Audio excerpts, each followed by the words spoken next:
हरिओम. सद्गुरू ओम मालती आई की जय. व्रजभूमीतील भक्तकथामालेत तुम्हा सर्वांचं स्वागत आहे. आपण या कथामालेत श्री स्वामी रूपमाधुरी शरणजी यांची कथा पाहत आहोत. ही या कथामालेतली 33वी कथा आहे. ह्याचा आज आपण दुसरा भाग ऐकूया. आपण मागच्या वेळेला पाहिलं की श्री संतमाल नावाचा एक ग्रंथ रूपमाधुरी शरणजी यांनी लिहिलेला होता आणि त्या ग्रंथामध्ये 41 संतांच्या बद्दल त्यांनी काव्यामध्ये लिहिलेलं होतं. त्यापैकी श्री गौरांगदास बाबाजी यांच्या संबंधात ते लिहितात, रहते बंग देश खास अब कीनो व्रजवास जिनकी वाणी रसराज संत गौरांगदासजू गौरहरी नित गावे लाल लाली कोलडावे संग किये प्रेम प्यावे छटी मोह माया फासजू राधा नाम के उपासी सखे भाव सुखरासी सेवा मानसी विलासी सुख पावे गए पासजू संपत्ति लाखन की त्यागी ऐसे भारी अनुरागी ये तो पुरे बडभागी बंदे रूप दासजू. अशा प्रकारे त्यांनी प्रत्येक संताच्या वैशिष्ट्याचं त्या ग्रंथामध्ये वर्णन केलेलं आहे.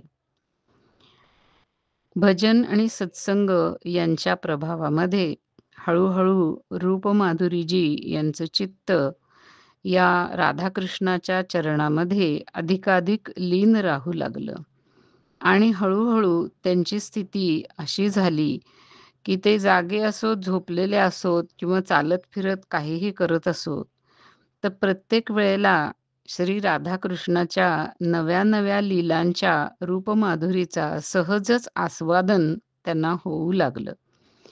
त्याबद्दल एक काव्यपंक्ती अशी सांगितली जाते त्यांच्याबद्दल, सुरत भई सहजानंदमयी सुरत भई सहजानंदमयी या सुख आगे कहूँ कछु नहीं या सुख आगे कहूँ कछु नहीं दुविधा दूर भई सुरत भई सहजानंदमयी सुरत भई सहजानंदमयी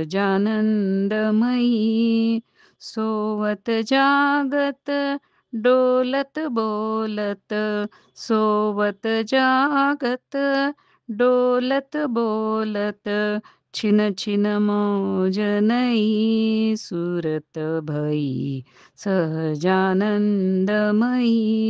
सुरत भई सहजानंदमयी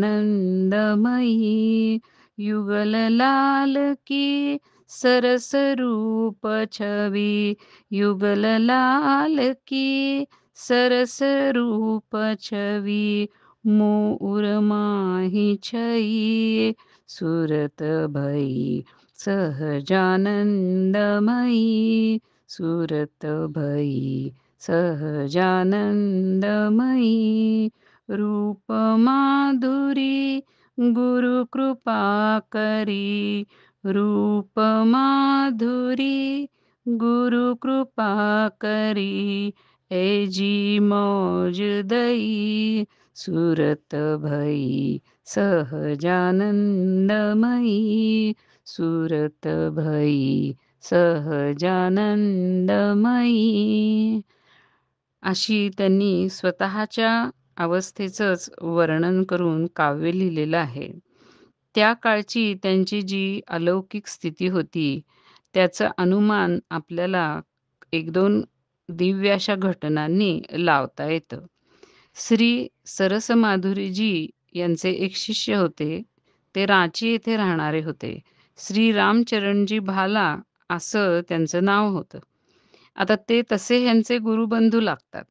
पण रूपमाधुरीजी यांच्याबद्दल त्यांच्या मनामध्ये गुरुभाव होता. त्यामुळे जेव्हा कधी वेळ मिळेल, तेव्हा गुरुपौर्णिमेला इथे येऊन ते त्यांची पूजा करत असत. एकदा आषाढ महिन्यामध्ये सपरिवार ते वृंदावन येथे आले आणि आपण आता इथे राहून गुरुपौर्णिमेला पूजा करू असं त्यांच्या मनात होतं. पण नंतर त्यांना काय वाटलं कुणास ठाऊक आहे. गुरुपौर्णिमेच्या आधी एखाद दुसरा दिवस ते वृंदावनमधून अचानक निघाले आणि मुझफ्फरनगर याच्या जवळ असलेल्या शुकताल इथे जाण्याचा त्यांचा उद्देश होता. याच ठिकाणी शुकदेवजी यांनी राजा परीक्षितीला श्रीमद भागवत कथा ऐकवली होती आणि श्री शुक संप्रदायाचे जे आचार्य श्री चरणदासजी महाराज यांना प्रत्यक्ष प्रकट होऊन मंत्रही दिलेला होता. तिथे श्री शुकदेवजी यांचं एक मंदिर आहे. त्या मंदिरात शुकदेवजी यांचं दर्शन करायचं आणि मग गुरुपौर्णिमेसाठी पुन्हा वृंदावन येथे परत यायचं, असा या रामचरणजी यांचा बेत होता.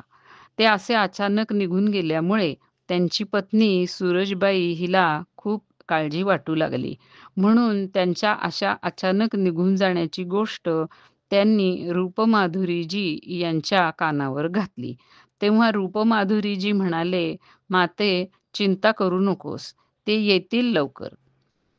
पण इकडे गोष्ट अशी झाली, की तिकडून दर्शन करून ते निघाले आणि गुरुपौर्णिमेच्या आदल्या दिवशी बिहड गर्द अशा जंगलामध्ये त्यांचा रस्ता चुकला.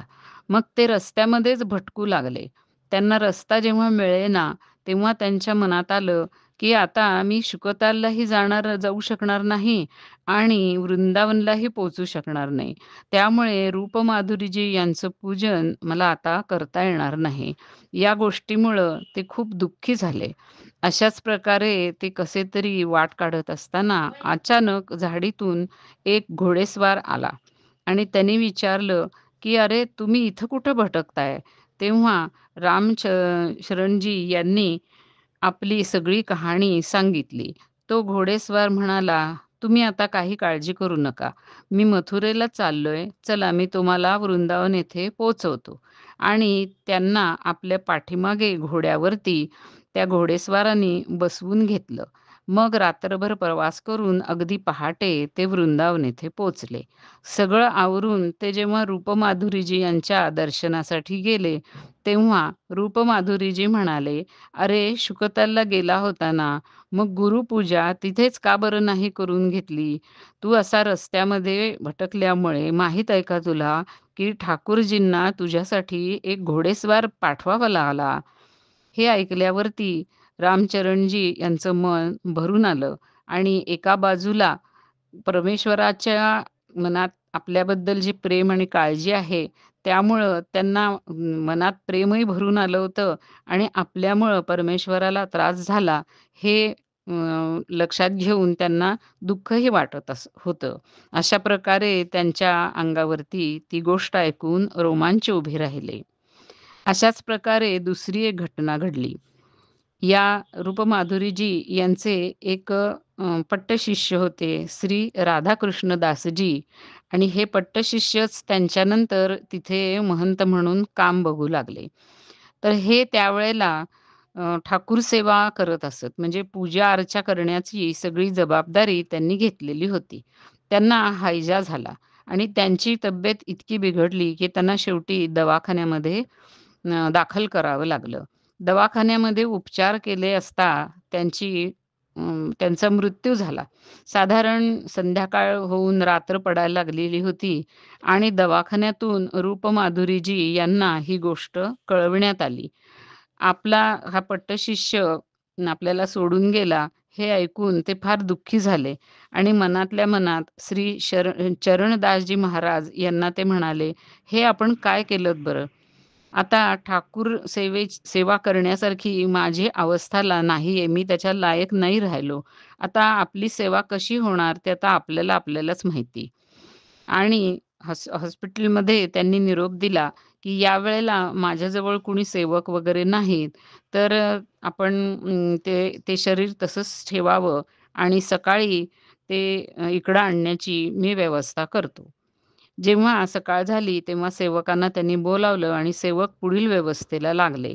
इतक्यात दवाखान्यातून निरोप आला, की रोगी आता जिवंत झाल्यासारखं वाटतंय.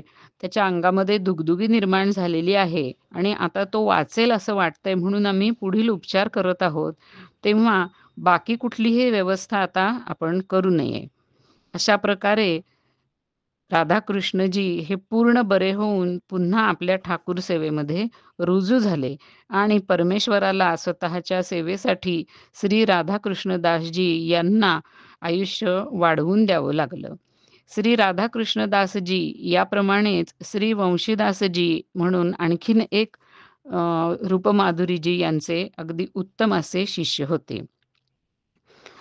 त्यांनी जी काही काव्य लिहिलेली होती, ती सगळी श्री रूपमाधुरीजी की वाणी या नावाने प्रकाशित झालेली आहेत. तसेच त्यांच्या हातून आणखीही काही छोटे-छोटे ग्रंथ लिहिले गेले आहेत. त्यामध्ये मुख्यत्वे श्री गुरुपरत्व, श्री शुकमहत्व, चरणावत वैष्णव सदाचार, शुक संप्रदाय रहस्य, तिमिर प्रकाश, नवसंतमाल या ग्रंथांचा समावेश होतो. अशा प्रकारे परमेश्वराची सेवा करत-करत कार्तिक कृष्ण 14 म्हणजे चतुर्दशी संवत 2032 अर्थात सन 1975 या साली वयाच्या 77व्या वर्षी त्यांनी म्हणजे श्री रूपमाधुरीजी बाबांनी नित्यधामामध्ये प्रवेश केला आणि आपलं आयुष्य श्रीकृष्णाच्या चरणी लीन केलं. हरी ओम.